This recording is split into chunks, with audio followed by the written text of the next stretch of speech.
Thank you. Thank you. It's really, really nice to see you here, and most of the faces I don't even know.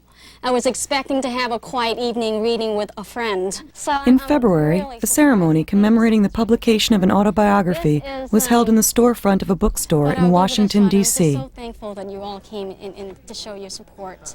And I see this as not only a support for me, but a support really for the plights of so many people. The book's title is First They Killed My Father. The cruelest period in Cambodian history took place under the Pol Pot regime. This is the autobiography of Loung Ung, who, from the ages of 5 to 10 years old, lived through that time.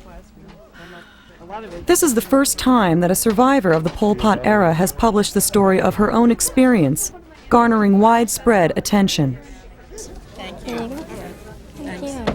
Hi, how are you? Hi. Hi. How are you? Good to see you. Good. I heard you speak Ontario Great for you. Oh, there were parts that I wanted to read, but I couldn't. But thank you so much. Among the attendants who were aware of the book's reputation were a number of Cambodians.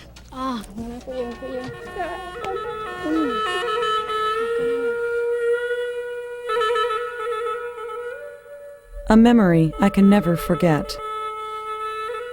Genocide broke up the family. Though over 20 years have gone by, the Cambodian people are yet to be healed of the traumatic psychic wounds. Loung Ung is one of the Cambodian refugees whose happy family was destroyed, forced to disperse in order to survive. Her tragedy started when her beloved father was slaughtered.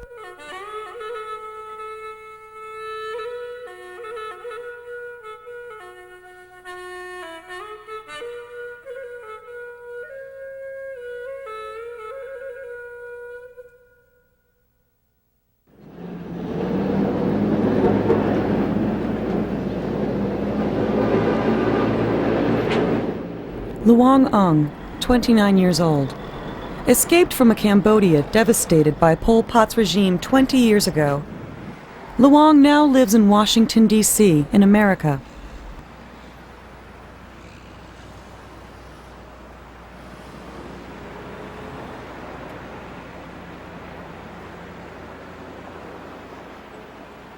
The Vietnam Veterans of America Foundation.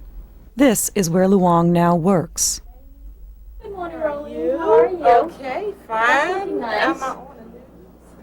Luang is national spokesperson for the Campaign for a Landmine-Free World, a program of this foundation. The campaign is mainly to abolish and remove landmines, which are causing turmoil all over the world, and to further provide aid to those who are wounded. It has been widely promoted in every part of the world, including Cambodia. For Cambodia and landmines, it's very connected. I mean, I primarily do not talk about one without the other. Cambodia, for the first time, is not in a war. The war with Khmer Rouge is over, but the war with landmines continues to this day. And the war with landmines, we're losing. My part in all of this is that I can't speak English. And I feel an obligation to tell people about what happened to Cambodia. When Luang goes to her office, the first thing she does is access the internet in order to find the latest developments in the unfolding of an international trial for the war criminals of Pol Pot's regime.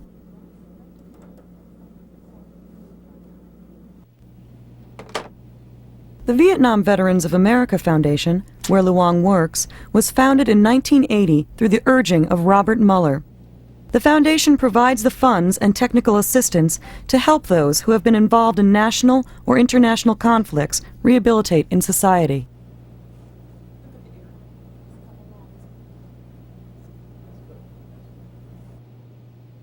The international campaign to ban landmines, which was advocated by Bobby Mueller, was awarded the Nobel Peace Prize in 1997. Hi, kiddo. When did you get back? Mueller considered it important that Cambodians, who are still suffering from the horror of landmines, participate in this campaign and asked for Luang's cooperation. You know, an ability to tell a story that people can understand and can relate to. And she tells it very powerfully.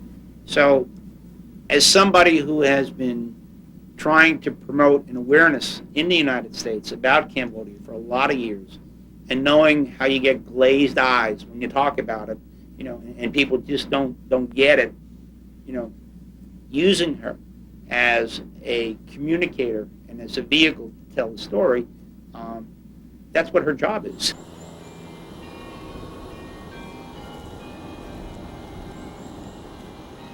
Luang lectures all over America, speaking out about the damage caused by landmines. Today, she took a 6-hour flight from Washington, D.C. to the West Coast in order to speak at a university. The lecture's title, Wars End, Landmines Don't, implies her message that the real peace won't be achieved until all landmines have been removed. The topics of Luang's powerful lecture, her own childhood experience living with the fear of landmines, and the current status of her native country, are the same wherever she goes. This day's lecture also attracted approximately 150 students and residents who heard about her through the local newspaper or some other media source. The lecture began with the showing of a video calling for the abolition of landmines.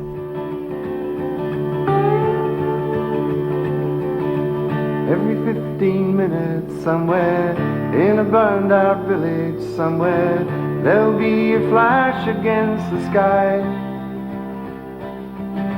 Another homeless farmer somewhere stumbles on a mine, and for every one survivor, 2 will die. I just want to share with you. I'm not here to lecture. I'm not here to present. I'm just here to share with you my stories, and the stories for how such a small little weapons like the one I'm holding in my hand, and how this little weapon has destroyed the economy, the spirituality, the religion, the psychology of my countries and many other countries. With an estimate of 4 to 6 million landmines, 4 to 6 million landmines in over 50% of the land. It's no way to live a life. Oh, great. Great. Glad to be here. You're doing well. Yes. The landmine crisis hasn't been a major issue for the American people. Most have been made aware of the issue for the first time through listening to Luang's story.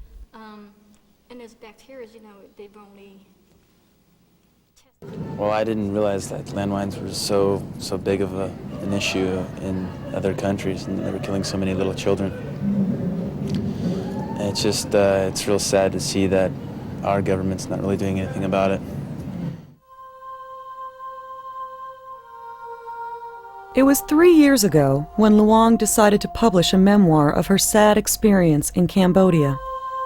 She saw the importance of publishing because she was unable, during the course of her lectures, to discuss the entirety of her extraordinary experiences. Luang's autobiography, First They Killed My Father. The story begins sometime in 1975 with her family living a peaceful existence in Phnom Penh. Then came the invasion of Phnom Penh by Pol Pot's Khmer Rouge. The book recounts Luang's struggle with starvation and forced labor, beginning on that day to one day in 1983 when she fled her country for America as a refugee. The story started when I was 5 years old, growing up in Cambodia. I was from a very affluent family. My mother was very tall. She was 5'7", an Amazon of the society, very beautiful. My father was a high-ranking officer in the military police. So I grew up very sheltered with 3 brothers and 3 sisters, and everything we need and wanted were provided for us. Phnom Penh, April 1975. Phnom Penh city wakes early to take advantage of the cool morning breeze before the sun breaks through the breeze and haze and invades the country with sweltering heat. Ma and Pa enjoy taking us to a noodle shop in the morning before Pa goes off to work. As usual, the place is filled with people having breakfast. The clang and clatter of spoons against the bottom of bowls, The slurping of hot tea and soup, the smell of garlic, cilantro, ginger, and beef broth in the air makes my stomach rumble with hunger. Luang had a big family, 9 in all at that time. Her Chinese-Cambodian mother, Ai Chung. Geek, the youngest and younger sister of Luang. Meng, Luang's oldest brother. Koi, the middle brother. Keef, the oldest sister. Kim, the youngest brother. Zhu, the second oldest sister, and Luang. Luang's father, Sang Im, was a major in the police force under the Lon Nol government. He was a very good father to his children. Luang's parents were devoted to their children's education and kept Luang and her brothers and sisters busy studying French, English, and Khmer every day. The Ungs were a tightly knit family and on holidays enjoyed trips to Angkor Wat.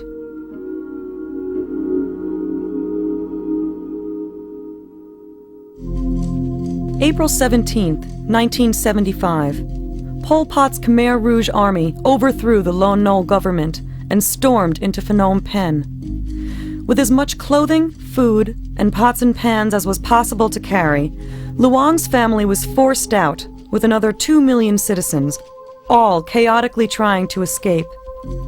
All those who disobeyed the order to leave the city were shot to death on sight.